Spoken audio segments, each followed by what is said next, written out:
c'est tellement long, la liste des spécialités.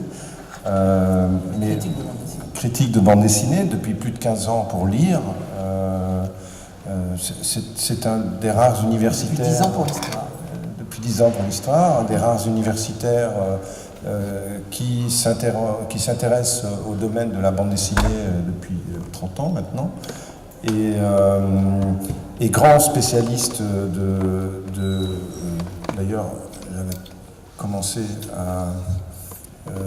je vous le représenterai tout à l'heure, grand spécialiste également du dessin d'humour, et c'était un ami personnel de Cabu, et il est le biographe de Goscinny, et puis de plein d'autres choses qu'on ne manquera pas de signaler, et puis qui a publié en janvier de cette année un essai sur Charlie Hebdo. J'ai oublié mes notes, je ne sais pas ce que j'en ai fait. Donc, ça s'appelle Ce que dit Charlie. Ouais, ce que Mais dit le plus important, c'est le sous-titre 13 leçons d'histoire. Et ce n'est pas sur Charlie, hein. Ça part des attentats et ça remonte dans le temps, y compris des questions qui titillent les historiens de l'art, mais pas que, telles que la question d'iconoclasme. Donc c'est 13 questions. Ça va de sidération à soumission. Voilà. Je ne vais pas faire l'article plus longtemps. Mais effectivement, les premiers chapitres portent sur le rôle de l'image dans la société. Après, on aborde des terres encore plus larges. Enfin, le rôle de l'image dans la société, c'est déjà très large. Tel que le terrorisme, etc. Voilà, on aura l'occasion d'en reparler parce que, en fait, c'est vrai que il y a un peu plus d'un an, donc en particulier si on doit parler du rire dans ce festival, c'est quelque chose qui s'aborde de façon importante parce que justement, Pascal Horry, vous êtes un des rares historiens justement du dessin d'humour et du rire, et puis c'est passé un événement historique considérable. En janvier dernier, enfin en janvier il y a 2 ans, c'est l'attentat de Charlie Hebdo, où pour la première fois on attaquait une rédaction de journal, où sont morts 5 des plus grands caricaturistes français que vous reconnaissez là, Wolinski, Cabu, Charb, Tignous et Honoré. Juste pour un peu rappeler le dessin, parce que c'est bien de relier les personnalités au dessin. Wolinski, c'est ce dessin filiforme, très simple. Je me souviens qu'à ses débuts, les critiques disaient qu'il ne savait pas dessiner. C'était un des premiers reproches qu'on pouvait faire à Wolinski, mais qui a une carrière absolument extraordinaire, qui avait plus de 80 ans quand il a été assassiné. Son cadet de juste quelques années, je crois, Cabu, dont le trait est immédiatement reconnaissable, qui est le pilier de Charlie Hebdo. Hein, c'était vraiment l'épine dorsale de Charlie Hebdo. Charb, qui est d'une génération un peu plus tardive, c'est la deuxième génération de Charlie Hebdo, celle qui démarre avec Val, et qui est beaucoup plus radical d'ailleurs que Wolinski et Cabu, qui impulse quelque chose de plus radical encore. Tignous, qui lui aussi, qui est un peu moins médiatique, un peu plus tendre aussi, comme dessinateur, mais pas moins féroce de temps en temps. Et enfin, Honoré, dont le dessin avait quelque chose de la gravure sur bois, c'était la tradition de la gravure du 19e siècle un peu, mais aussi un dessin très noir qui est une constante esthétique dans l'illustration 19e, fin 19e et début 20e, qui est le noir d'anarchie. C'est-à-dire que c'est à la fois quelque chose de politique et en même temps quelque chose d'esthétique. Et donc, suite à cet événement, il y a un autre événement, on peut dire, qui s'est immédiatement installé dessus, c'est cette mobilisation des Français, cette prise de conscience des Français, et autour de cette prise de conscience, plein de questions en tout genre, sur la liberté d'expression, sur la liberté de conscience, sur ce que peut représenter Charlie, sur le changement de statut du dessin d'humour aujourd'hui par rapport à il n'y a pas si longtemps, avant l'Internet. L'Internet a beaucoup changé la donne. Et voilà le livre de Pascal, Pascal Horry, ce que dit Charlie, 13 leçons d'histoire, donc on aura l'occasion de revenir dessus. Ici, je ne sais pas si vous vous souvenez de cette photo. Oui, donc la librairie aussi. Voilà, exactement. Donc c'est un moment de rencontre entre votre ami Cabu et voilà. Et donc, je voulais juste attirer l'attention sur le fait que ça porte loin cette affaire Charlie. Ici, c'est un événement assez extraordinaire. Vous avez 4 journaux, les 4 grands journaux de caricature turcs, qui sont Gürger, Le Man, Penguin et Okusus, qui, au moment de l'attentat Charlie, ont tous affiché une couverture noire, et 3 d'entre eux ont affiché en français dans le texte, en Turquie, on est dans un pays musulman, avec un gouvernement islamo-conservateur, « Je suis Charlie ». Donc c'était, ceci pour dire que même dans les pays musulmans, il y a eu des choses qui ont été marquantes. On est vraiment dans une époque historique. Et puis, un rapide rappel de ce que c'est que Charlie Hebdo. Ici, vous voyez l'équipe, il y a Choron à gauche, et puis on distingue Reiser, Volinsky, GB, Cavana et Cabu. C'est pas très académique comme mot, mais c'est un joli foutoir que cette rédaction. Et avec quelque chose qui les a caractérisés les dernières années, c'est tout le rapport avec les caricatures de Mahomet, enfin, le fait qu'ils aient publié d'abord les caricatures danoises et qu'ensuite ils aient multiplié les unes sur le sujet, ce qui a provoqué l'attentat qu'on connaît, et ça ne les a pas empêchés de revenir et de constater un an après que les problématiques restaient les mêmes, en fait, finalement. Je voulais faire donc, on ne verra pas René Pétillon, hein, mais on va quand même parler de lui. Donc, René Pétillon, c'est l'enquête corse, c'est le canard enchaîné, avec une façon d'aborder l'humour et les sujets qu'abordait Charlie Hebdo, qui sont un petit peu distincts.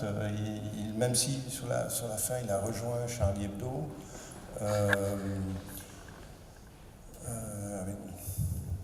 avec des sujets de société souvent, les sujets d'actualité. Je sais pas, on arrive à bien voir dans le fond des dessins, j'espère. Et puis on devait rencontrer El Chico Triste, qui était un dessinateur qui a publié dans plein de journaux espagnols, mais aussi beaucoup sur le net, et puis dans Ciné Hebdo également, qui est un peu plus à la gauche de Charlie Hebdo, qui anime une revue qui s'appelait Déliriopolis, et qui, lui aussi, est sur des sujets de société, comme ici le rôle des grandes officines pharmaceutiques dans la nourriture qu'on ingère tous les jours aujourd'hui. Ici, c'est les relations européennes et américaines. Ici, c'est le terrorisme. On est dans une symbolique qui est beaucoup plus... c'est la métaphore beaucoup plus filée.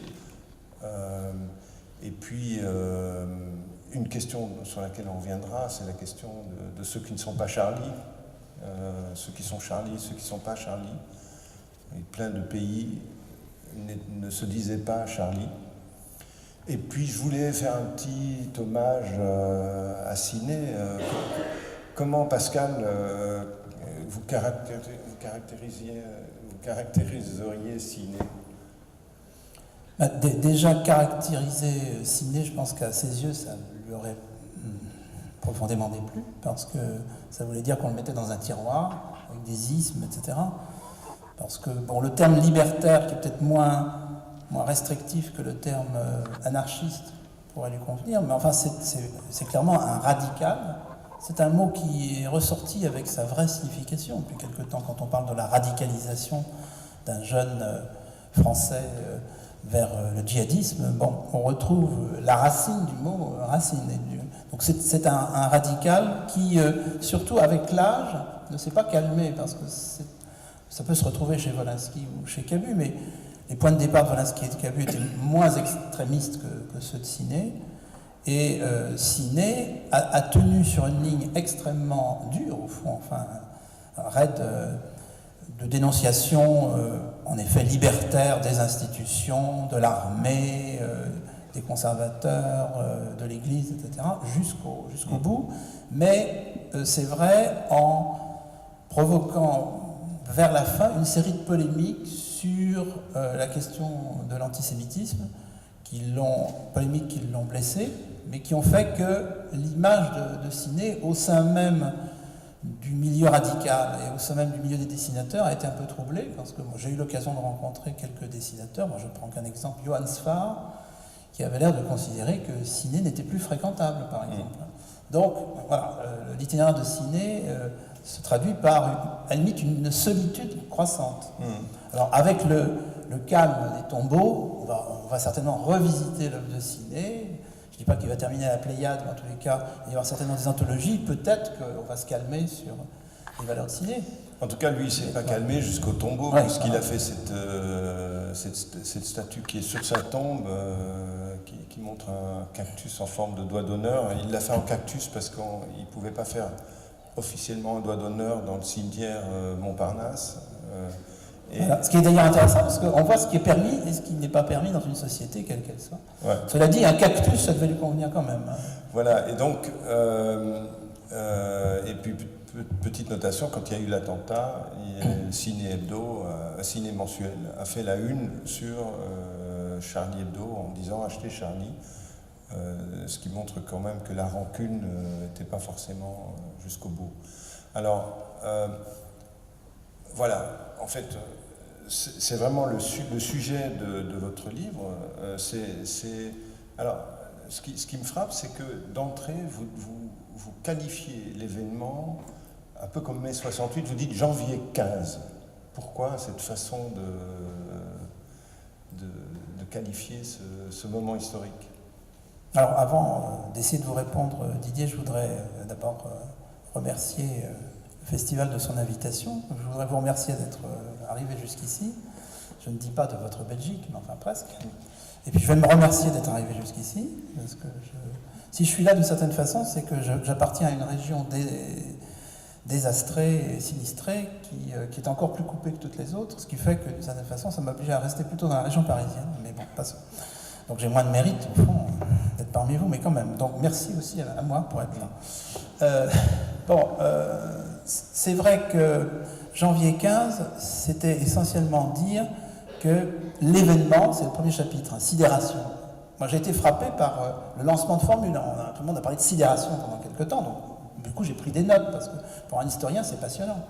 L'historien, c'est pas quelqu'un qui attend que 1000 ans soient passés. Donc on peut resituer dans le temps l'événement à chaud. D'où un tel livre. Et sidération, ça m'avait frappé. Ça me permettait de réfléchir, après bien d'autres, sans remonter au-delà de Pierre Nora. Pierre Nora a écrit des textes fondamentaux il y a déjà 40 ans sur l'événement. Et qui allait contre l'idée, très école des annales, que, je pense que plusieurs d'entre vous situent bien ce qu'on appelle l'école des annales dans cette salle, que tout ça est dans la longue durée et la structure, Et que l'événement, l'histoire-bataille, etc., c'est vraiment l'écume de l'histoire. Après quoi, Georges Duby, en travaillant sur la bataille de Bouvines, avait bien montré qu'on pouvait être très structuraliste en étudiant une bataille. Et maintenant, la nouvelle histoire-bataille est à la limite presque ce qu'on fait de plus structuraliste au monde, hein, et de plus anthropologique. Paradoxe. Vous dites que l'objet de l'étude de l'histoire, c'est le temps. C'est le temps, c'est-à-dire que je n'ai jamais pensé, c'est ce que j'essaie de répéter à mes étudiants à la Sorbonne ou ailleurs, qu'on avait pour objet le passé. Peut-être qu'on choisit d'être historien, et il y a certains historiens dans la salle qui se reconnaîtraient peut-être là-dedans, par une sorte de volonté de refuge, et soyons clairs. Et donc ce serait le passé qui les attirerait. Et puis moi je pense qu'à 7 ans, c'était le passé qui m'intéressait. Mais en réalité, chemin faisant, en grandissant, en vieillissant ou en avançant en âge, c'est pas du tout la même chose, je me suis rendu compte que c'était le temps. C'est tout à fait différent. Et donc, la question posée par Pierre Nora, c'était de dire, et la réponse, l'événement, c'est structurant aussi, parce que bien entendu, vous imaginez bien que par exemple, des effets de génération sont entièrement liés à des événements. Vous avez la génération de 1914, c'est un événement, la déclaration de guerre. Bon. On ne sait pas encore qu'elle va durer 4 ans, etc. Et après, chaque individu de tous les pays belligérants, plus sans doute tous les pays neutres, n'est plus le même. Il est transformé par cet événement qui est une guerre, etc. L'événement peut être une crise économique, etc. Bon, mai 68 avait été un événement à l'échelle française avec... J'ai l'impression qu'on a le chat de Ciné. Oui, les chats de Ciné sont en train de nous envahir. Tout à fait. Et ce n'était pas qu'un phénomène français, mais à l'échelle française, donc déjà plus modeste, hein, en clair quand même, que ce que je viens de dire pour 1914. L'événement était quand même assez structurant ou restructurant, et à son niveau, qu'il faudra mesurer là avec un peu de recul, janvier 15 est un événement marquant, et comme vous l'avez dit dans votre présentation, marquant moins par les attentats. Bon, on ne va pas passer notre heure et demie à parler des attentats, on va parler plutôt d'images, bien sûr. Quoique l'image des attentats, bon. Mais ce n'est pas les attentats qui étaient la vraie source de sidération. Enfin, c'est d'abord le fait que c'était vos premières images, je ne sais pas si on peut y revenir, les toutes premières, où on voyait 11 morts, dont 2. Ouais. Tout était dans la différence entre l'image de gauche et l'image de droite. Voilà. Donc, fusillade à Charlie, et puis l'image suivante, c'est-à-dire que je pense que la plupart d'entre vous, vous pouvez témoigner parce que c'est pas encore si vieux, et que Alzheimer n'a pas quand même fait autant de progrès, c'est pas si vieux, c'était en janvier de l'année dernière, il y a eu un décalage très sensible entre le moment où on disait 11 morts, non, et le moment où il y a eu des noms. Enfin, moi j'étais très sensible à la différence. C'est-à-dire il y avait un chiffre, puis après il y avait des noms, c'était Volinsky, etc. Bon. Et dans ce passage du quantitatif au qualitatif, il y avait un élément de la, entre guillemets, sidération. Puis il y a eu l'enchaînement, hein, hyper caché, etc. Mais c'est pas ça qui est le plus important dans l'histoire d'une société. Puisque là, à la limite, l'agression vient à la fois de l'extérieur et de l'intérieur, mais on va dire qu'elle vient de l'extérieur, même si elle est produite par des gens de l'intérieur, ce qui est d'ailleurs tout à fait normal. Non, ce qui était très problématique, très incertain, c'est vrai que j'ai manqué d'eau, c'est la réaction de la société française. Ça, c'était imprévisible. Et cette réaction, ça a été ce qu'on a vu, c'est-à-dire un niveau de mobilisation sociale. Merci. Un niveau de mobilisation sociale jamais atteint en chiffres, y compris d'ailleurs dans la polémique sur « je ne suis pas Charlie ». J'intègre ça dans le caractère absolument imprévisible. L'imprévisibilité, c'était d'abord 4 millions de personnes. Deuxièmement, les mots d'ordre, parce qu'on a eu affaire à quoi? On a eu affaire à des manifestations de masse d'individualistes. C'est-à-dire que je suis en train de définir la société de cet après-midi, en 2016. Manifestation de masse, culture de masse, effet de masse, d'individualistes. Ça n'avait rien à voir avec les manifestations de mai 68, bon, on parle beaucoup de la CGT, ou manifestations encadrées par le service d'ordre de la CGT à d'autres moments. Bon. Et d'autre part, l'existence, la découverte en cours de route d'un « je ne suis pas Charlie ». Tout ça, c'était imprévisible et c'est passionnant pour l'historien. Et donc la sidération, c'était lié au fait qu'il faut prendre une fois de plus au sérieux l'événement, parce que c'est de la remontée de structure, un peu comme dans un volcan, où vous avez la lave qui remonte, c'est la structure qui remonte, et ça s'appelle un événement. Ça dure 30 secondes, ça dure 30 ans, la guerre de 30 ans. Vous savez que l'Allemagne, à la limite, n'est jamais revenue de la guerre de 30 ans. Il y a des choses comme ça. Les États-Unis ont beaucoup de mal à sortir de la guerre de sécession. La guerre de 30 ans, ça a laissé des traces pendant plusieurs siècles dans la société allemande. Bon, ça peut durer 30 secondes ou 30 ans, l'événement, c'est structurant. Alors, on va revenir un peu sur les différents points de votre livre, mais on va peut-être un peu... On va faire des allers-retours comme ça. Oui, on peut parler d'images. On va parler d'images. Et de dessins. On a quand même l'impression que entre l'événement de l'attentat de Charlie et aujourd'hui, il y a des paramètres de l'humour qui ont totalement changé. C'est-à-dire qu'aujourd'hui, on est choqué par des unes qui, il y a un an encore, ou 2 ans, ou même 10 ans, ne choquaient pas. Dans votre livre, vous expliquez bien d'abord les luttes internes entre les différentes cultures, que ce soit la gauche libertaire, les différentes cultures qui alimentent la pertinence politique des images, mais également l'émergence de grammaire nouvelle, comme ce mot islamophobie qui vient s'opposer au mot antisémitisme, et on parlait de ciné tout à l'heure, ça a été réellement, le mot antisémitisme a vraiment été au cœur de toutes les divergences entre ciné et Charlie Hebdo, et puis récemment, par exemple, ici, c'est sur l'affaire du petit Elan, c'est un dessin de Ries qui a fait le tour du monde, ou encore celui-ci avec Stromae qui fait allusion aux attentats de Bruxelles, mais qui en même temps file la métaphore sur... alors ça, on aura l'occasion d'en parler, mais c'est-à-dire que même l'interprétation du dessin, ici clairement, je pense que Ries parlait des gens qui étaient déchiquetés par la bombe à Bruxelles, et ceux qui étaient scandalisés par ce dessin ont dit oui, mais en fait, le père de Stromae était coupé en morceaux, ce qui n'est pas du tout avéré, on n'en sait rien en fait, et on s'aperçoit que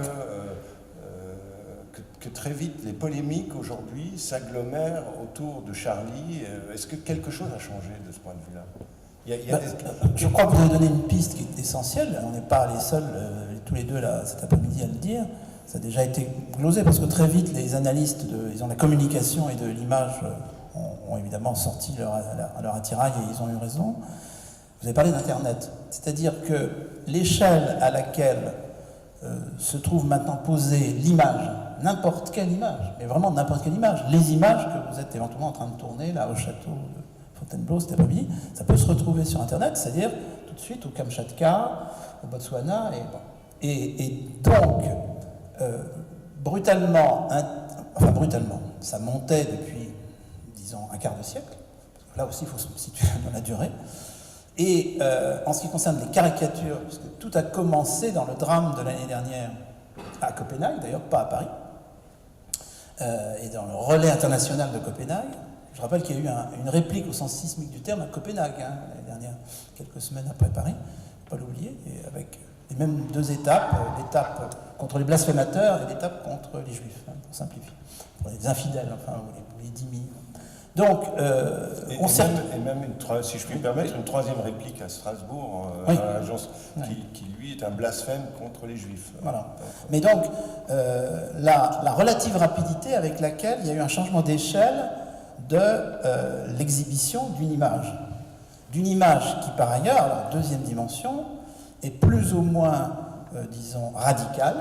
On va essayer de prendre les termes les plus neutres, parce que je ne vais pas dire plus ou moins blasphématoire, parce que j'entrerai dans un système, mais il faudrait réfléchir sur le blasphème. Bon, actuellement, sur les plateaux de télévision, les rares spécialistes sérieux du blasphème ou de l'iconoclasme sont très, très demandés, brutalement, à leur grande surprise parfois. Mais disons, les images les plus radicales, je ne dis pas non plus agressives, ni extrémistes jusqu'au boutisme, sont posées devant des regards qui ne sont pas, il faut le reconnaître, forcément préparés à ce contact avec le radicalisme. Troisièmement, devant des regards qui, alors ce ne sont pas forcément les mêmes, ça se croise en partie, qui sont dans un univers où le rapport à l'image est extrêmement soyons clairs, au sens technique du terme, censuré. Donc ça fait déjà 3 éléments. La diffusion internationale d'images radicales, alors qu'il y a beaucoup de sociétés qui ne les admettent pas, à commencer par des sociétés occidentales, parce qu'on en parlera peut-être. Vous avez sans doute été frappé par le fait qu'après les événements de Charlie, il y a eu floutage des images dans un certain nombre de pays occidentaux, en particulier aux États-Unis. Et on pourrait d'ailleurs donner d'autres exemples. Je me rappelle que je me suis retrouvé avec Didier Passamonique. Il ne faudrait pas penser qu'on passe notre vie ensemble, mais enfin on s'est retrouvé il y a quelques mois au Chili. Et je me rappelle une conversation très intéressante à Santiago, au lycée français de Santiago du Chili, qui venait juste d'apprendre d'ailleurs que comme tous les lycées français à l'étranger, il était l'objet d'une menace officielle de Daesh, qui a annoncé, donc je crois que c'était en décembre, qu'il allait attaquer les établissements français à l'étranger. Ça n'a pas encore eu lieu, mais enfin on retient son souffle. Donc on était au lycée français de Santiago du Chili, et à la fin d'une conférence à laquelle on participait, où avaient été projetées des images comme ça, des jeunes Chiliens, de bonne famille, etc., certainement très libéraux par ailleurs, étaient venus voir Didier Passamonique en lui disant « Mais monsieur, est-ce que quand même, vous n'êtes pas un peu gêné, enfin nous on est un peu gênés devant de telles images. C'est-à-dire que vous avez déjà les cultures nationales qui s'interposent. Je laisse de côté même la particularité de l'évolution spécifique du Chili, mais aux États-Unis, il y a eu floutage des images. Donc il y a cette dimension-là. Et puis il y a la dimension effectivement de méfiance à l'égard de la représentation. Alors la représentation de quoi? On a vu tout à l'heure un dessin de Pétillon où il est question de la représentation. Je rappelle que alors, faut-il parler de tabou? Là aussi, les mots ont du sens, mais disons le tabou de la représentation de quoi d'ailleurs? De la divinité. Je rappelle que Mahomet n'est pas Dieu, c'est le prophète, mais enfin bon, il y a extension. De la représentation de l'être vivant, ou la représentation seulement de l'être humain. Enfin bon, voilà, ça va varier suivant les milieux confessionnels et en particulier les milieux nationaux. Eh bien, cette représentation peut être condamnée dans beaucoup de sociétés, mais je rappelle que le premier texte de condamnation est dans la Bible hébraïque, parce que ça part de là. C'est même un des textes fondateurs de la Bible hébraïque. Et je rappelle aussi, puisqu'il y a beaucoup d'historiens de l'art, on a mis l'histoire de l'art là-dedans, que quand on regarde le texte, il incrimine autant la représentation en 3 dimensions.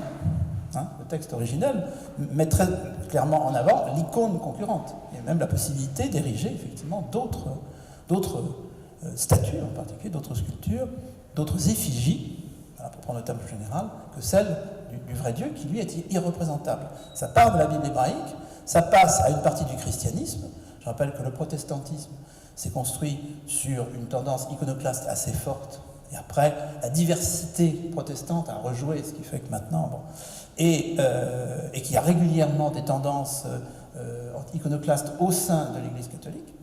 Je rappelle que les cisterciens sont très chromoclastes, comme dit Michel Pastoureau. Je pense que vous connaissez tous l'œuvre de Michel Pastoureau. Qui est présent sur le festival. Voilà, je ne dirais pas la phobie, mais la méfiance à l'égard de la couleur. C'est pour ça que le grand artiste contemporain Reynaud, un noir lac est parfait, parce que bon, soulage serait peut-être parfait, pour que le noir soit une couleur, après tout. Donc il y a une vieille tendance iconoclaste ou chromoclaste dans tous les systèmes religieux, et évidemment aussi dans l'islam. Donc suivant les régions, ces images-là ont débarqué brutalement, et l'affaire de Copenhague reliée par Paris a lancé au visage d'une bonne partie de population pas du tout préparée des choses qui, alors je termine sur la France, qui avaient été digérées par la culture française. Parce qu'il faut reconnaître que la France et quelques autres pays avaient déjà, j'allais dire, une pratique du regard sur ça depuis plusieurs générations qui était assez, disons, affûtée. Et alors, ça tient sans doute à la culture nationale française. Il y a quelques jours, j'étais en Allemagne dans une exposition d'auteurs de bande dessinée turcs, de caricaturistes turcs, ceux-là même qui ont fait les journaux dont je parlais tout à l'heure. Et eux parlaient de quelque chose de nouveau pour eux. C'est qu'il n'y avait pas seulement la critique du dessin lui-même, mais parce qu'ils avaient un peu l'habitude, au fond. Ils attaquaient Erdogan, et Erdogan éventuellement tentait de faire un procès, etc. Mais c'est l'ensemble. Ce qui a changé, c'est que l'ensemble de la société fait pression sur eux, parce que la société turque étant majoritairement, puisqu'elle vote comme telle islamo-conservatrice, fait pression sur eux pour censurer leurs dessins. C'est-à-dire que ça ne part pas d'un instrument de pouvoir qui jusqu'à présent luttait contre des opposants. C'est véritablement la société dans sa globalité qui opère la censure. Pour en revenir à l'anecdote chilienne, j'avais fait une présentation pour expliquer l'histoire de Charlie Hebdo, donc je partais d'Harakiri, et j'avais choisi une couverture d'Harakiri où on voyait la Vierge Marie qui disait finalement il est trop con, je vais avorter, parlant de Jésus. Et, de Saint-Joseph, non, non, elle parlait de Jésus, elle allait avorter de Jésus. Oui, non, mais le trop con, c'était peut-être Joseph. Ouais. Et j'ai montré évidemment ma conférence aux organisateurs c'était la Bibliothèque nationale de Chili, du Chili quand même. Et ils m'ont dit, écoutez, cette image-là, on ne peut pas la passer parce que l'avortement est interdit dans notre pays. Et le simple fait que vous ayez passé une image comme celle-là, vous risquez 5 ans de prison. Donc on n'a pas passé l'image, évidemment. Mais ceci montre bien quand même toute la difficulté. Il y a un élément dans votre livre qui est extrêmement intéressant. C'est un chapitre sur le crayon guidant le peuple. C'est le changement de statut du dessinateur lui-même, dessinateur de presse lui-même. Et là, il y a une actualité qui s'appelle le Festival de l'histoire de l'art de Fontainebleau, d'une certaine façon. Parce que moi, ce qui me frappait, c'est à quel point, jusqu'à l'événement de janvier 2015, ou janvier 15, le dessin de presse, alors là, nous parlons du dessin de presse, qui a un rapport avec la caricature, mais qui n'est pas résumé par la caricature, qui n'est pas la bande dessinée. Hein. On va se concentrer sur le dessin de presse. À quel point le dessin de presse était au carrefour de deux logiques, de deux métiers, de deux vocations, de deux milieux, et en même temps de deux mépris, condescendance, on va dire condescendance. À partir de son axe du rapport au journalisme, puisque le dessin de presse a quelque chose, et le dessinateur de presse a quelque chose d'un journaliste.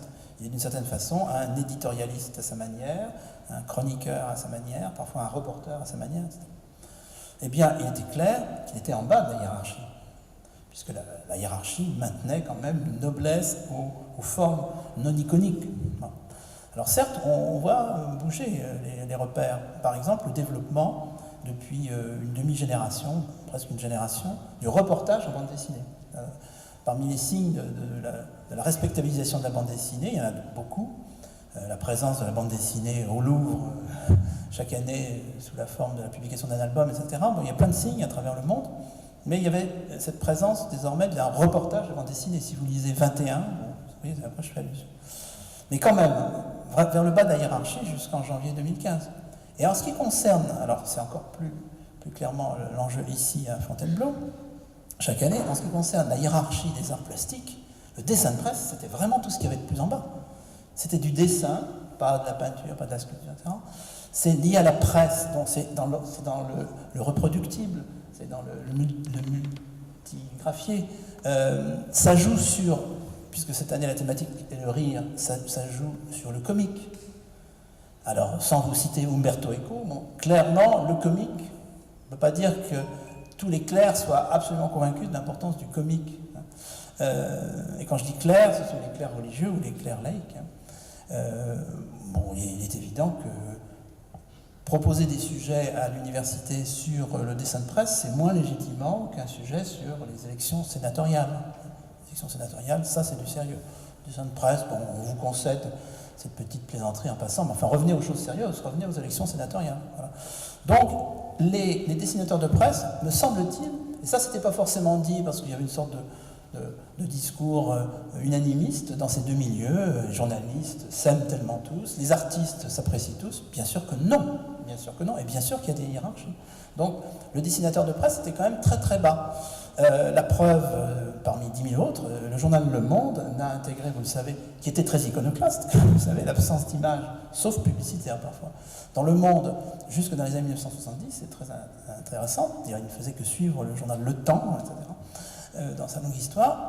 Et vous le savez, le dessin de presse n'est entré que sous le successeur de Hubert Beuve-Méry, Jacques Fauvet, qui a donné à un certain Conque, dont le destin est intéressant d'ailleurs, sur le plan idéologique, une certaine place. Et puis peu à peu, le dessin a trouvé sa place, qui n'est pas forcément toujours centrale, mais enfin bon, on sait que Plantu est un nom important dans l'histoire des médias français aujourd'hui. Donc, ce discrédit s'est trouvé en quelque sorte confronté à ce constat que la carte de presse, pour simplifier, pour prendre une métaphore simple et frappante, la carte de presse de ces dessinateurs s'est trouvée signée de leur sang.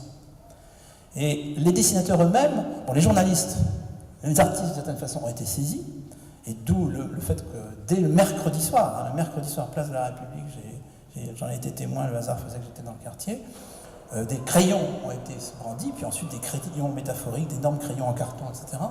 Et que d'autre part, les journalistes eux-mêmes se sont penchés sur cette question-là. Si je peux encore ajouter quelque chose, 30 secondes, là aussi, il ne faut pas être bénisseur.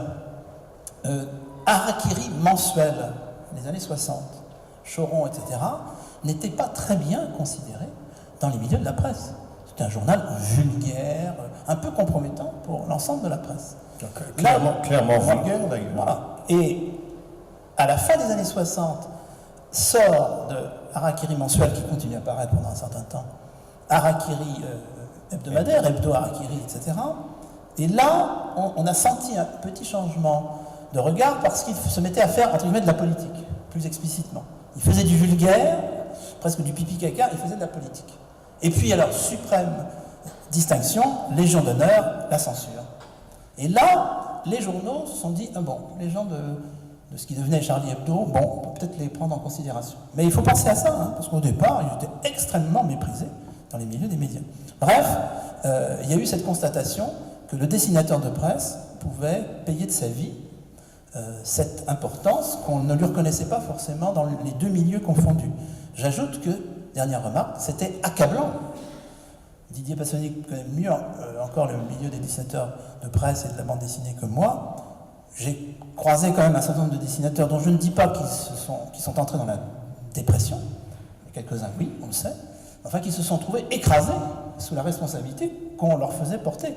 Ce qui est toujours paradoxal, parce que c'est un petit peu comme le problème d'un écrivain qui se retrouve condamné à mort et exécuté, ça c'est beaucoup produit dans certains pays, par exemple en France, entre 1944 et 1945, au nom de ses textes, et qui soit l'acceptaient, certains l'ont accepté très bien, je ne citerai pas de nom, et d'autres protestaient, ce qui est presque contradictoire, parce que ça veut dire qu'au fond, la responsabilité, c'est une responsabilité très symbolique. Là, la responsabilité, c'est d'être abattu par une Kalachnikov. Oui, enfin, c'est vrai que quelqu'un comme Catherine Meurice, par exemple, n'a plus pu dessiner pendant 9 mois. C'était... 9 mois, il pourrait y avoir... Il y a une symbolique, parce qu'au bout des 9 mois, il y a un bouquin qui est sorti quand même. Donc la symbolique est assez forte, il y a une renaissance quelque part. Et je voudrais revenir sur d'autres articulations. Tout à l'heure, vous évoquiez Umberto Eco. C'est vrai qu'on a vu évoluer la notion de blasphème de façon étonnante ces dernières années. Enfin, Mahomet était représenté par Gottlieb dans Fugue glaciale en 1972, sans que ça ait fait aucune vague et de façon pas vraiment respectueuse, parce que c'était sur des jeux de mots du genre à la va comme je te pousse, qui n'était pas extrêmement raffiné. Et là, on a ce grand retour du blasphème, avec un procès pour blasphème qui a été fait à Charlie Hebdo. On peut presque, enfin, une tentative de rétablir le blasphème. Comment, finalement, l'Église qui a perdu la bataille au XIXe siècle est en train de revenir? C'est quoi quels sont les enjeux qui sont derrière ça? Je pense qu'une fois de plus, c'est la preuve de la dialectique de l'espace et du temps. Alors, je commence un peu lourd là. Mais dans l'espace, il y a ce qu'on a déjà dit depuis le début de l'entretien, et j'insiste là-dessus, et franchement, c'est pas très original. À force de dire que nous sommes dans une société planétaire, ce qui en anglais se dit global, donc global, voilà, on est dans le global. C'est-à-dire qu'à quelques secondes, un effet culturel peut se sentir aux quatre coins, entre guillemets, une bizarre métaphore, de la planète. Donc, c'est quand même important, je maintiens que des barrières ont cédé, et d'ailleurs on pourrait presque interpréter ça de façon positive en disant, ben voilà, ça secoue, mais la fameuse culture planétaire, global, est en train de se construire. Maintenant, nous sommes interconnectés, et bon, même encore... Mais là-dedans, la laïcité est une singularité. Alors, ça c'est... Alors, on va revenir sur la laïcité, mais du coup, tout est lancé à travers l'espace, et je crois que vous avez conservé pour la fin de cet entretien votre botte de Navarre, et qui est un dessin tout frais, ou enfin relativement frais, il y a 2 ans aussi, qui va choquer définitivement la plupart des personnes ici présentes, et pas comme elles peuvent le penser, c'est plutôt un rebours de ce qu'on vient de voir. Mais donc, on est dans une société où, par exemple, en Iran, effectivement, paradoxalement, l'Iran est extraordinairement branché aujourd'hui. On sait bien que les satellites, les antennes satellites iraniennes perçoivent beaucoup de choses par-delà les frontières. Donc, on est dans le global, y compris dans le fait que des cultures qui étaient quand même relativement fermées sur elles-mêmes sont obligées de s'ouvrir, d'ailleurs, d'une certaine façon, elles ne l'ont pas demandé. Et puis, dans le temps... Dans l'autre sens, pardon Pascal, dans l'autre sens, on a aussi l'impression que Malraux était presque prophète quand il disait le XXIe siècle serait un siècle de religiosité. Je vais répondre à ça justement en évoquant le temps, parce que je ne suis pas complètement convaincu, c'est ouvert. C'est-à-dire que ce qui va dans votre sens ou dans celui de Malraux, en tant qu'entrée, Malraux n'a jamais dit cette phrase. D'accord. Voilà. Heureusement qu'il y a un historien pour récupérer. Oui, mais je l'avais dû dire. Pour corriger. Il a dit on m'attribue cette phrase, mais je ne l'ai jamais dite. Mais bon. Enfin, je l'ai dit, il le pensait peut-être très fortement, donc à la limite, peu importe qu'il l'a dit ou qu'il ne l'a pas dit. Elle est en circulation, c'est une propriété commune, etc. Mais dans le temps, justement, moi je suis de ceux qui pensent que nous sommes tous, cet après-midi, les enfants, petits-enfants, enfin les effets de ce que j'appelle la révolution de 1975, pour simplifier.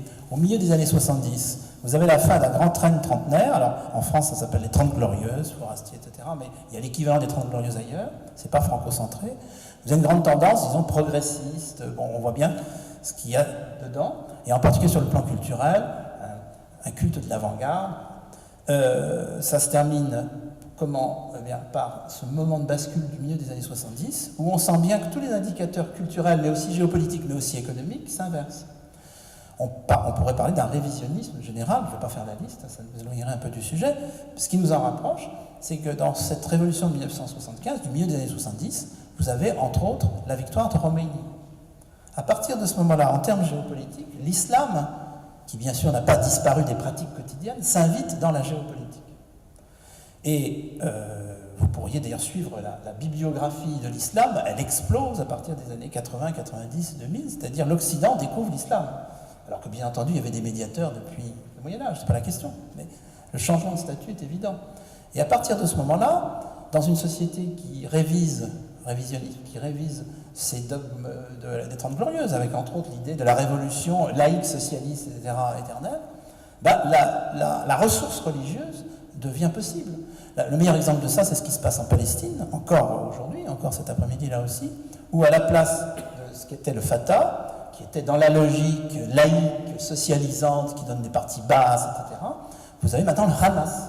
Et donc le Hamas, c'est l'idée que pour un Palestinien qui cherche son identité, il vaut mieux, j'allais dire, voter Hamas, qui est par ailleurs un parti islamiste, et qui n'est pas simplement profondément anti-israélien, mais qui est également fondamentaliste. Et encore, on fait plus fondamentaliste que lui maintenant. Donc, tout ça a basculé parce que les intérêts d'une partie de la société se sont retrouvés là. C'est-à-dire que la religion est une ressource. Est-ce que c'est un retour au religieux ? Je pense que c'est un retour du religieux, en ce sens qu'on se faisait, qui ça on ou aux guerres de religion. Oui, mais qui ça c'est-à-dire les occidentaux et les occidentalisés nombreux. Vous aviez un occidentalisé remarquable dans ma jeunesse, enfin j'étais déjà adulte à ce moment-là, qui s'appelait le Shah d'Iran, qui achetait régulièrement dans le monde des pages entières de publicité pour dire dans 30 ans, l'Iran sera la 3e puissance du monde. Et vous aviez Maurice Béjart, vous aviez Xenakis et les autres qui allaient à Persépolis, qui chantaient, qui dansaient, qui faisaient de la musique autour du Shah. Et il y avait l'idée, avec la Chabanou qui était tellement glamour, que effectivement l'Iran était engagé sur les voies d'occidentalisation. Et après on va dire régression. Mais non, c'est que c'était une toute petite superficielle couche Et en profondeur, vous aviez le bazar de Téhéran et vous aviez surtout la ruralité iranienne. À l'heure actuelle, là aussi cet après-midi, c'est là que l'Iran est en voie d'occidentalisation. Il suffit d'aller en Iran pour vous convaincre que vraiment vous êtes devant une société qui s'urbanise de façon accélérée, avec 2 enfants, 1 par femme, il n'y a pas plus ni moins qu'en France. Alors là, la société est vraiment en train de s'occidentaliser. C'est en ce moment, sous les imams, sous les mollahs. Donc on se faisait des illusions. Est-ce que c'est un retour du religieux? C'est un retour au religieux comme ressource. Et je termine, c'est un retour au religieux. On s'éloigne peut-être un peu quand même de l'image, là, hein, mais terminons là-dessus. Quand on regarde les vocations de djihadistes, ce que je me suis permis de dire dans le livre, après ça a été repris par d'autres, et je sais bien que je choquais, par exemple dans des lieux comme les rendez-vous de l'histoire de Blois, etc. Quand j'évoquais ça, moi je suis plutôt frappé par les ressemblances entre les vocations djihadistes d'aujourd'hui et les vocations anarchistes des années 1890. Ravachol a un portrait robot très proche de certains des djihadistes qu'on croise, de la même façon que la stratégie terroriste, c'était celle de la volonté du peuple, dont Camus a fait une pièce de théâtre, dans les années 1880. Ça n'a pas fondamentalement changé, les valeurs ont changé. Je suis désolé de le dire à ceux qui auraient des sympathies pour la guerre d'Espagne, etc. Je peux en avoir, mais la forme 2016 des brigades internationales, c'est le djihadisme, évidemment. Hein, des jeunes qui cherchent, qui veulent secouer les cocotiers, qui considèrent que le système est pourri, et qui traversent la Méditerranée, qui traversent les frontières, pour s'engager et mourir pour la défense de l'État qui est menacé. Ben, écoutez, ça ressemble beaucoup aux brigades internationales. Alors, il y a un mot-clé qui est le mot intolérance dans tout ça, et puis vous dites dans votre livre que Charlie est un peu le symbole d'un monde qu'on veut abattre. Alors, ce qui est frappant, c'est que quand Charlie a été relancé, puisque l'histoire de Charlie est compliquée, on ne va pas entrer dans le détail, il y a eu un moment d'interruption de Charlie Hebdo.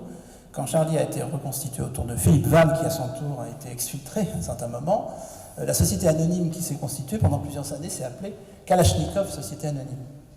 C'est-à-dire que quand même... Quelle ironie. Quelle ironie. Le mercredi, là, vers 11h30, quand les Kalachnikovs sont arrivés, elles avaient en face d'elles un autre radicalisme. Vous aviez un radicalisme vieillissant et vous aviez un nouveau radicalisme qui se heurtait, et ça s'est terminé dans le sang. C'est-à-dire que, clairement, Charlie Hebdo pouvait être tout ce que détestait ce nouveau radicalisme, et ça avait une certaine cohérence en disant ce sont des blasphémateurs, ce sont des iconoclastes de blasphémateurs, on y ajoutera, ils méprisent les pauvres, etc. Ce qui a évidemment renversé, vous imaginez Cabu, Volinsky, auquel on dit vous détestez les pauvres, vous êtes...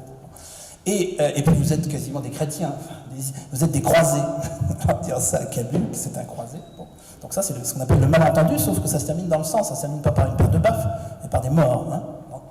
Et en face, en revanche, vous aviez un radicalisme, je dirais, occidental, complètement fracturé, parce qu'on sait bien qu'à Charlie Hebdo, par exemple, vous aviez 2 tendances. Il y a ceux qui considéraient qu'on était allé trop loin quand même, avec cette histoire des caricatures, qu'on était trop focalisé sur l'islam, puis ceux qui disaient, mais pourquoi est-ce qu'on s'arrêterait les cathos ne nous ont pas muselés, c'est pas les imams qui vont nous museler. D'où justement, quand un Dieudonné, très rapidement, le jour même, je crois, oui, le soir du dimanche. Ouais, dépose sur son statut Facebook je ne suis pas... je suis Charlie Koulibaly ce soir. Ça signifie quoi tout ça? Où est la logique de cette réaction très rapide? Ça veut dire qu'il n'y avait aucune raison de penser qu'une société, qu'elle s'appelât française, américaine, libyenne ou quoi que ce soit, fût unanime à quelques moments de son histoire sur quoi que ce soit. Vous ne verrez jamais dans l'histoire un moment d'unanimité, ce serait factice, ce serait évidemment les élections à 99,9%, non. Donc il n'y avait aucune raison de penser que la société française fût unanime pour protester contre ce qui s'était passé, tout simplement parce qu'elle est divisée, comme toute société, normalement constituée, et jusqu'à la nuit des temps, et depuis la nuit des temps, parce que je vous rappelle que sous le règne de Louis XIV, de glorieuse mémoire ici et ailleurs, le nombre de révoltes paysannes ou pas paysannes a été considérable. Donc de toute façon, toutes les sociétés sont parcourues de mouvements de protestation, d'agitation, etc. Dans le cas de l'unanimisme, c'était l'unanimisme et pas l'unanimité de Charlie, il était évident qu'il y aurait des réactions en retour. Mon vieil ami et collègue Emmanuel Todd a écrit, à mon avis, des choses très discutables à chaud là-dessus, en considérant que les manifestations de Charlie étaient, au fond, très proches des manifestations en soutien à l'opposition, enfin, disons, d'opposition au mariage pour tous, je simplifie. C'était quand même très schématique, à mon avis, ça ne tenait absolument pas debout. La typologie d'Emmanuel Todd, quand on la regarde à la loupe, même pas à la loupe, ne tient pas. En revanche, il y a eu un sondage sorti, non pas des urnes, mais sorti de manifestation de Harris Interactive, au moment de la manifestation du samedi et du dimanche, et même, je crois, encore le lundi, qui donnait des résultats très intéressants. On voyait que les Je ne suis pas Charlie, ceux qui disaient « mais non, moi j'irai pas manifester, non, je ne suis pas allé manifester », appartenaient à 3 familles culturelles. Les 2 premières sont prévisibles. Une famille islamique, voire islamiste, plutôt qu'islamique, qui disait « bah non, ce sont des insulteurs du Coran, etc., bon, du prophète », ça c'est prévisible. Ça ne fait pas du tout une majorité, y compris chez les musulmans, enfin les Français de culture musulmane. Deuxièmement, ça fait une forte minorité en revanche pour les Français de culture musulmane, mais pas forcément une majorité. Deuxièmement, vous aviez une fraction de l'extrême gauche qui disait mais ces gens-là sont allés trop loin. Au sein de l'université, du CNRS, il y a eu des discussions, je ne sais pas homériques, mais enfin, il y a eu des discussions. Une partie de mes collègues était profondément, au fond, choqués par Charlie, pour simplifier, en disant mais voilà, je dirais même certains laissaient entendre qu'ils avaient eu ce qu'ils méritaient. Bon. Donc, vous avez une partie de l'extrême gauche, de fraction de l'extrême gauche, qui pense ça. Mais tout ça, ça fait peu de monde. La plus grande partie, d'après le sondage Harris, confirmé par d'autres, de ceux qui n'étaient pas « Je suis Charlie », c'était des sympathisants du Front National. Ce qui permet de complexifier un petit peu ça. C'est-à-dire des gens qui se considèrent comme victimes du système, rejetés par le système, qui ne vont pas marcher avec. Alors, éventuellement, à la limite, marcher avec les Juifs, bon, parce qu'il y a Netanyahou, mais enfin ça, c'est plutôt à l'extrême gauche qu'on a entendu ça. Bon, je ne vais pas entrer dans cette question-là, c'est une vaste question. Où en est la judéophobie à l'heure actuelle, où est-ce qu'elle est?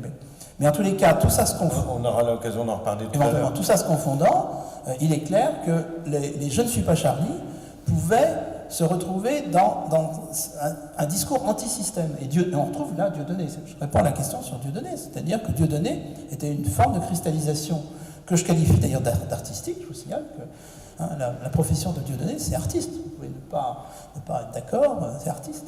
Parce qu'il n'y a pas de raison de penser que les artistes sont des humanistes, n'est-ce pas? Le Troisième Reich a fait travailler des milliers d'artistes, a fait travailler des milliers d'universitaires. Mon étudiant Johann Chapoutot, grand spécialiste du nazisme, a quand même pour la première fois travaillé sur les travaux des universitaires qui, en histoire de l'art, en histoire, en sociologie, en anthropologie, étaient soit franchement nazis, soit compagnons de route des nazis.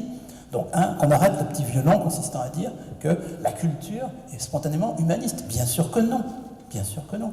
Alors, et là, dans le cas de Dieudonné, cet artiste qui a, disons, radicalisé lui aussi ses positions, avait presque Paménie.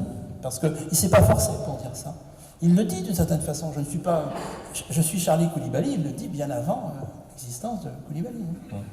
Alors, il y a quand même une évolution, on peut dire juridique, de cette conception, en fait, de la façon dont la laïcité a évolué depuis la constitution civile du clergé en 1790 jusqu'à aujourd'hui. Il y a un mot qui m'a accroché, c'est que vous parliez qu'il y avait une espèce de vision postmoderne de la laïcité enfin, il y a surtout sur la loi de 2004, on parle de neutralité ostensible. Ouais. Donc, est-ce que finalement, il n'y a pas une espèce de lâcheté sous-jacente, comme ça, de recul qui s'est opéré ces dernières années sous prétexte de multiplier les lois comme la loi de 72 sur la discrimination raciale ou religieuse ou sexuelle, la loi Guesso, c'est pas des aveux de faiblesse tout ça, d'une république qui ne sait plus trop où elle en est? Alors, en tant qu'historien, ou ce qui m'en reste, je vais récuser des vocabulaires qui sont marqués du jugement de valeur comme lâcheté. Moi, je ne sais pas ce que c'est que la lâcheté. J'essaie de voir les cohérences des individus et des collectivités, et je trouve que chaque individu a sa cohérence, chaque collectivité a ses intérêts, et que ce qui est intéressant, c'est que parfois les intérêts sont en contradiction avec les principes. Ça, c'est toujours intéressant. Par exemple, la colonisation, ce sont quand même des intérêts qui étaient en contradiction avec des principes. J'ai mis du temps à découvrir que les lois Jules Ferry n'étaient pas automatiquement appliquées dans les colonies. Donc, il y avait des principes libérateurs, et puis il y avait l'application en Afrique, par exemple. Donc c'est ça, mais je signale que ça vaut pour tous, à mon avis ça vaut pour les individus présents dans cette salle, y compris pour moi, au moment où nos grands principes sont confrontés à nos petits intérêts, ou l'inverse, nos grands intérêts sont confrontés à nos petits principes. Donc non, en ce qui concerne la France est le lieu d'une expérience laïque ancienne. Ce serait intéressant de voir quels sont les pays qui pourraient s'en rapprocher. Mais vous n'avez pas réagi, mais singulière aussi, non? Mais singulière, mais ancienne et singulière, peut-être même unique, parce que c'est la première grande révolution moderne en culture catholique. Vous aurez remarqué, c'est que personne ne remarque, que les trois grandes révolutions fondatrices de la modernité avant la française, puisque la française n'a pas été la première, c'était la quatrième, ont toutes eu lieu dans des cultures protestantes. C'est-à-dire que, au contraire de ce qui se passera avec la culture catholique, le mouvement révolutionnaire s'est adossé à l'Église. C'est la religion protestante qui a fourni l'énergie des trois révolutions. La première qu'on oublie toujours, c'est la révolution néerlandaise, les Provinces-Unies. Enfin, bon, je ne rentre pas dans le détail. La seconde, c'est la révolution anglaise, celle qui a duré, 1688, la glorieuse révolution. C'est le protestantisme qui chasse Jacques II. La troisième, c'est les États-Unis. Et la quatrième seulement, elle arrive quatrième au rendez-vous, c'est la française, et là ça se passe mal, parce qu'elle se fait contre l'Église catholique. Et je veux dire que les deux acteurs sont d'accord, mais l'Église catholique est contre. C'est quand même extraordinaire d'être descendu dans la rue en janvier 2015 avec comme slogan « Liberté d'expression », qui est un slogan assez abstrait, dont j'explique bien qu'il vient du milieu des médias, en fait. Comme je suis Charlie, comme vous voyez tout à l'heure, et l'élaboration à chaud, et c'est très, très efficace à mon avis, du directeur artistique du magazine Styliste, que vous connaissez peut-être, hein, l'actuel directeur artistique de Styliste est celui qui a créé Je suis Charlie en l'espace de quelques minutes, au début de l'après-midi du mercredi. Donc c'est très intéressant de voir le rôle des médias dans tout ça. Donc liberté d'expression, c'est ça. Or, la liberté d'expression, c'est une de ces nombreuses libertés que le magistère pontifical romain, traduisant le pape, a régulièrement condamné pendant plus d'un siècle.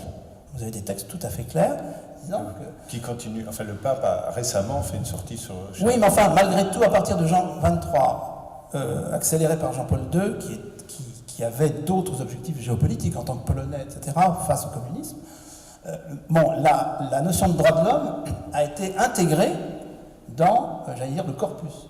Mais en 1700... C'est le Vatican II, peut-être, non? Oui, Jean XXIII, il y a déjà des signes sur Jean XXIII, ça s'accélère ensuite. Je pense que vous passez votre temps à lire Pie VI et Pie VII, lisez Pie VI et Pie VII, et les papes qui suivent. Condamnation rigoureuse des droits de l'homme, et en particulier de la liberté d'expression, évidemment. Comment peut-on donner la parole à l'erreur? L'erreur n'a pas à avoir la parole face à la vérité. Ça me paraît d'ailleurs très cohérent. Et à l'infaillibilité du pape. Oui, donc simplement pour dire que l'expérience française est laïque parce qu'elle s'est construite dans une culture catholique. Et les choses se sont plutôt envenimées, et ce pays était un pays qui laissait songeurs les observateurs, parce que dans l'entre-deux-guerres, par exemple, c'était le seul pays qui avait deux associations de n'importe quoi. Par exemple, les auberges de la jeunesse, il y avait une seule association d'auberges de la jeunesse dans tous les pays du monde, sauf en France. Il y en avait une plutôt laïque et l'autre qui se voulait neutre, mais qui avait comme fondateur Marc Sagnier, donc qui était marqué catho, et rebelote. Donc ça, c'est très spécifique. Ça explique, à mon avis, d'ailleurs, l'importance, l'ancienneté, la durabilité de l'anticléricalisme en France. Alors, peut-être des choses à dire sur la culture belge, d'ailleurs.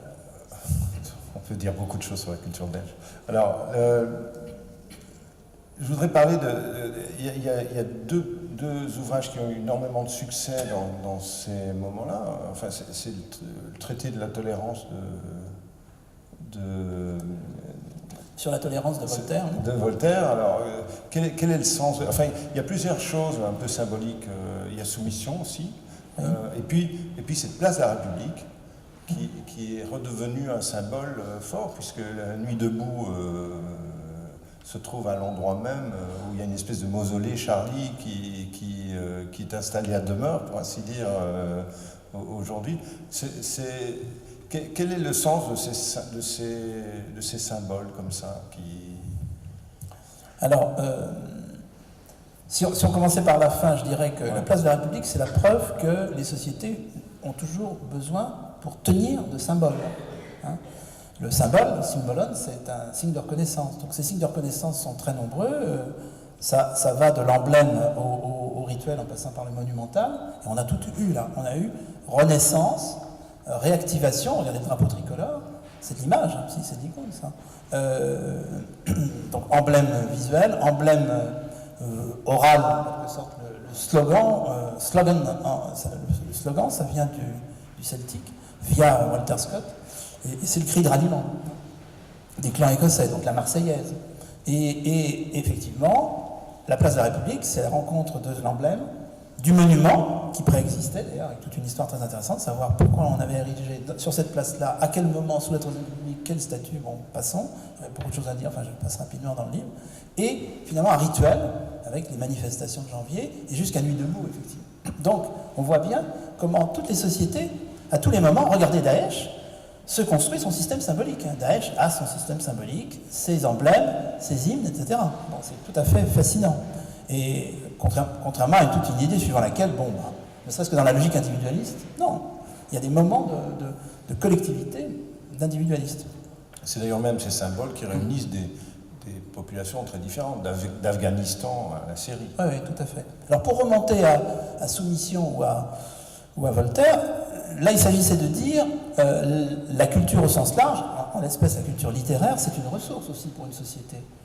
Je cite quelques éditeurs comme Olivier Nora, le neveu de Pierre Nora, Olivier Nora, directeur d'une importante maison d'édition l'année dernière, qui avoue très honnêtement, quelques mois après, qu'il a été surpris parce qu'il pensait que les librairies allaient être vides.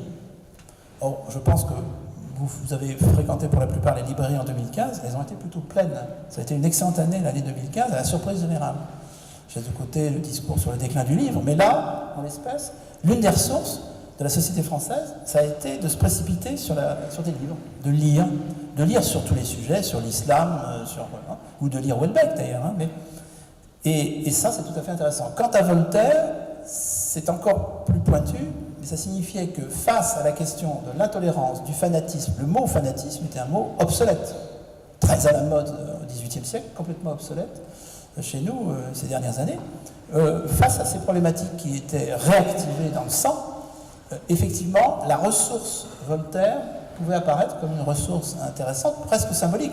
Il est évident qu'on pouvait acheter le livre sans l'ouvrir, comme on a acheté Hemingway en novembre sans l'ouvrir, mais parce qu'il y avait le titre « Paris est une fête », parce qu'il y avait l'image de Hemingway, et que dans le communiqué de Daesh, je voudrais vous le rappeler, dans le communiqué de Daesh de novembre, puisque Daesh, ça ne concerne pas janvier, c'est plutôt Al-Qaïda, bon, et là c'est au Yémen, et là c'est Daesh, il y avait explicitement la signification culturelle de l'attaque, hein, consistant à dire que Paris était la Babylone moderne.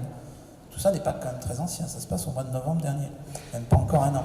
Donc, la ressource a été culturelle aussi, puisque ça consistait à dire, face à la situation de janvier, voire même de novembre, Voltaire est plus pertinent que Rousseau. Parce que Rousseau, à la limite, n'a pas grand-chose à dire à ce stade-là. Et c'est Voltaire qui pouvait paraître dépassé, entre guillemets, par rapport à Rousseau, qui redevenait d'actualité en posant la liberté, la lutte contre l'intolérance religieuse, le fanatisme. Alors, on va terminer sur une dernière question avant de passer à celle de la salle, parce que je suis sûr qu'il y a des questions qui nous attendent. C'est qu'il y a une dimension qui a été un petit peu occultée par l'affaire Je suis Charlie. C'est l'attentat qui a eu le jour même à Hypercacher. Enfin, le surlendemain. Le surlendemain, qui pose la question, qui est un peu réactivé ces jours-ci. C'est un dessin qui...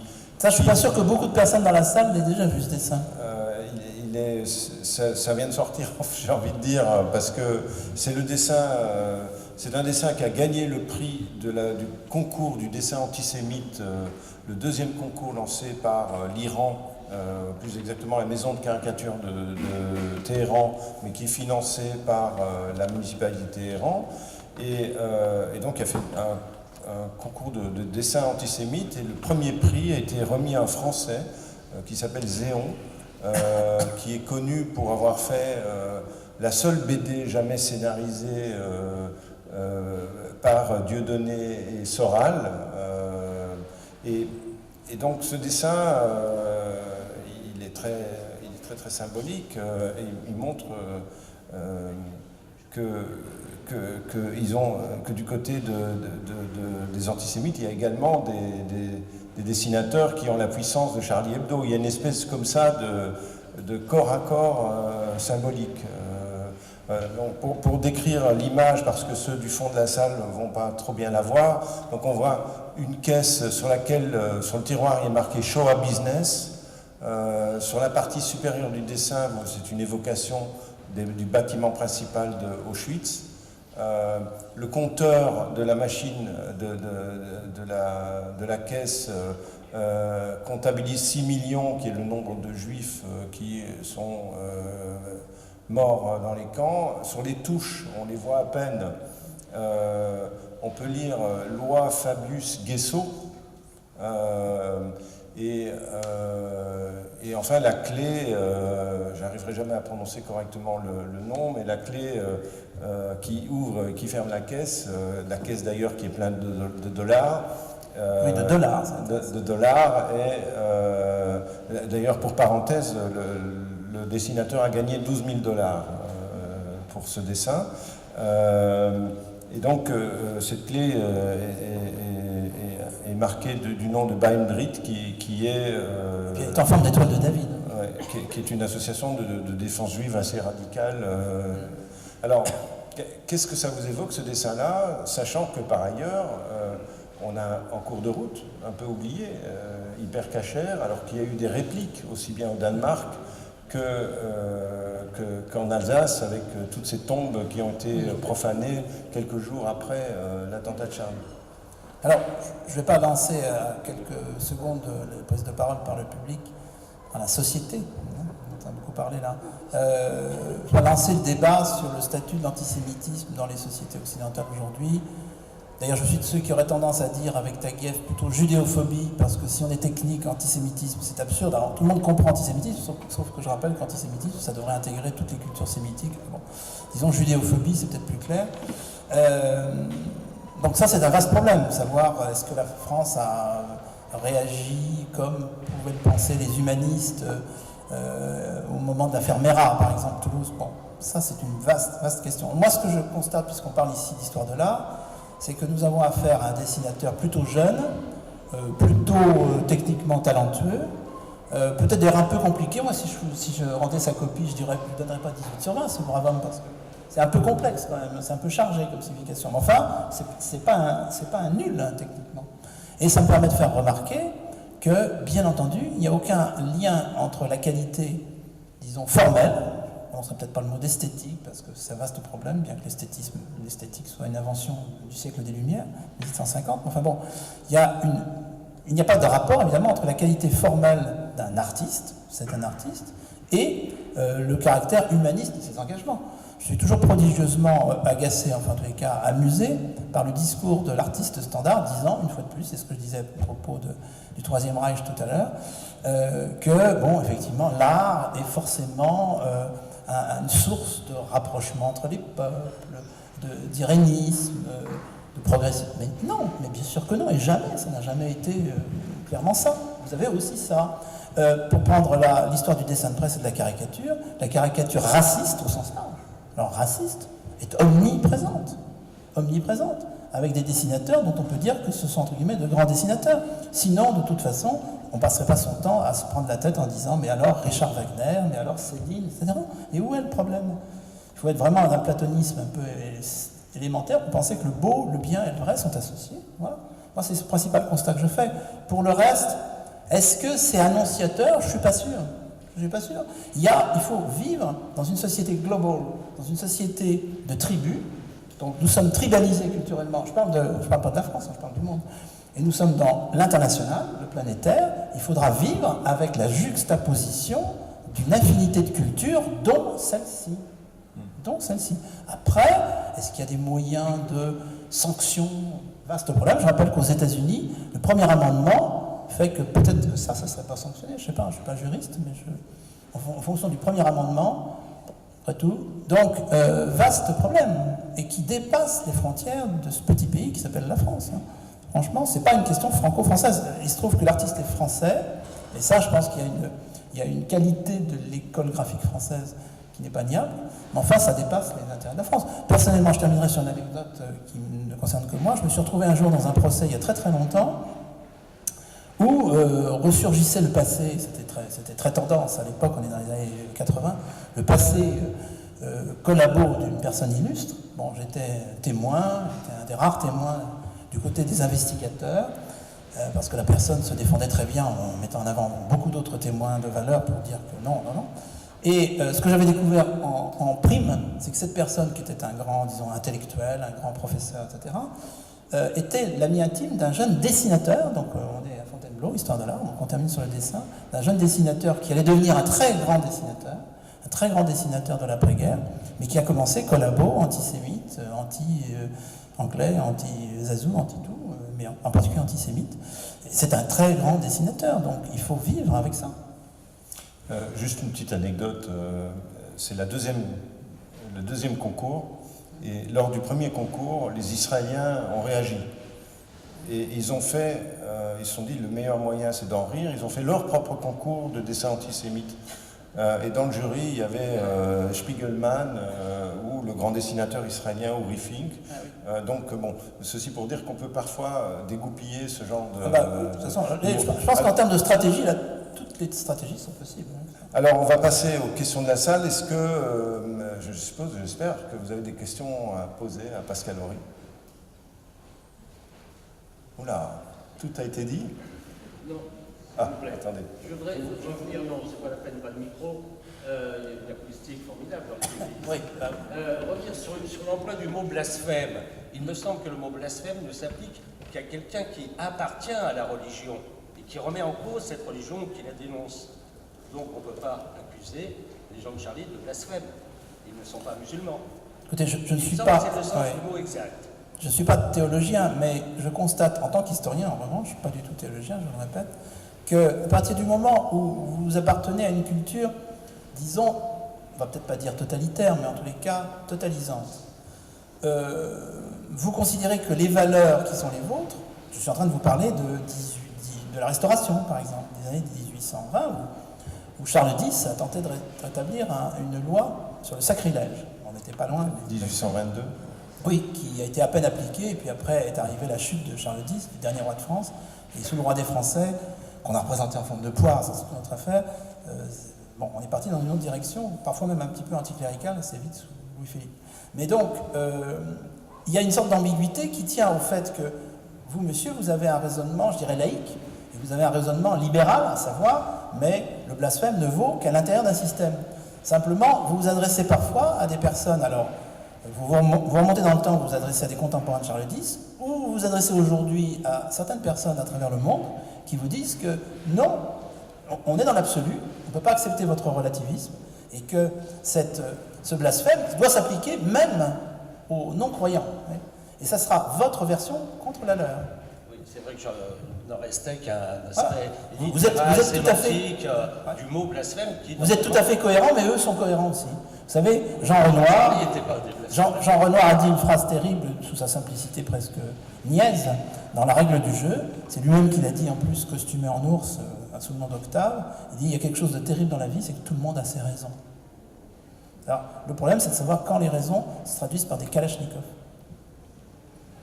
C'était pas tout à fait la même chose de faire un procès à Dieudonné, par exemple, ou de faire un procès à Charlie, et de... En même temps, l'arsenal juridique n'est pas forcément adapté à la répression. Par exemple, quand Zéon publie ce dessin, il est extrêmement subtil. Parce qu'en fait, ce dessin, il l'a publié sur son blog il y a 2 ans. Et le calcul, c'est quoi? C'est que si on porte plainte contre ce dessin aujourd'hui, il ne risque rien parce qu'il y a prescription. Parce qu'il fallait réagir il y a 2 ans. Et la LICRA a porté plainte contre un de ses autres dessins récemment, et la LICRA a été déboutée parce que il ne s'était pas occupé de porter plainte dans le délai imparti par la loi. Donc aujourd'hui, les arsenaux juridiques sont extrêmement bien maîtrisés par des dessinateurs comme ceux-ci. Il y a d'autres questions? Bon, ben on va rendre la salle alors. Voilà, merci. Merci.